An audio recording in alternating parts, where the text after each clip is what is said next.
បាទសួស្តីបងប្អូននេះថ្ងៃនេះខ្ញុំមកប្រាប់ពីរបៀបនៃការដេញត្រាំប្រភេទThunder Laser Printer 1102 ហើយ Thunder របស់វាប្រភេទ 85A បាទអញ្ចឹងខ្ញុំបង្ហាញពីរបៀបដោះដូរត្រាំអញ្ចឹងនៅដំបូងយើងដោះខ្ចៅនេះខ្ចៅនេះខ្ចៅសសនេះយើងដោះវាចេញទៅដោះវាស្កាត់វាតិចតិចណាដោះចេញទៅណាខ្ចៅទៅដោះអានឹងចេញមកខាងខាងទៀតយើងដោះចេញដែរខាងនេះអត់មានខ្ចៅពណ៌សទេយើងដោះពណ៌ខ្មៅនេះតែមានខ្ចៅខ្មៅមកខាងខាងទៀតក៏យើងដោះដែរខ្ចៅពណ៌ខ្មៅមានកន្លែងនេះខ្មៅបងប្អូនមើលដោះចឹង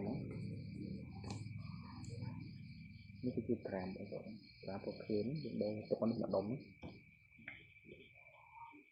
យើងដូរយើងដោះពណ៌សនេះមិញគេខ្ចៅពណ៌សយើងដោះមុនគេនេះចឹងសម្រាប់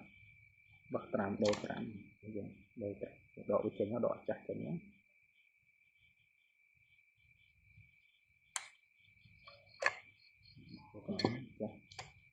យើងមានត្រាំថ្មីយើងទិញមកថ្មីបងប្អូនទិញមកថ្មីគឺស្អាតហ្នឹងពេលយើងទៅយើងប្រយ័ត្នបងប្អូនប្រយ័ត្នឲ្យប៉ះអាលើនេះប្រយ័ត្នពីមូលហេតុនៃការដូរត្រាំគឺទី1គឺយើងពេញអត់ច្បាស់បងប្អូនគឺអត់ច្បាស់គឺមកដាក់ដាមគឺយើងដូរទៅដាក់ចូលវាចឹងហើយសនេះសម្រាប់ត្រាំហើយសបងប្អូនសមួយត្រាំទៅសដល់វាចំទៅវិញណាមកដាក់ចូលវិញបងប្អូនបោះវាសម្រាប់បោះវាដាក់ចូលណាស្រួលណាដាក់ចំ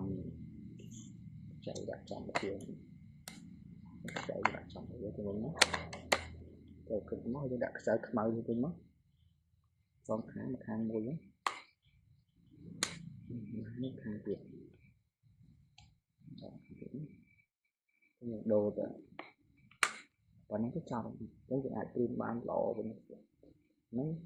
យើងដូរត្រាំទី1គឺពេលយើងត្រៀមទៅវាដាម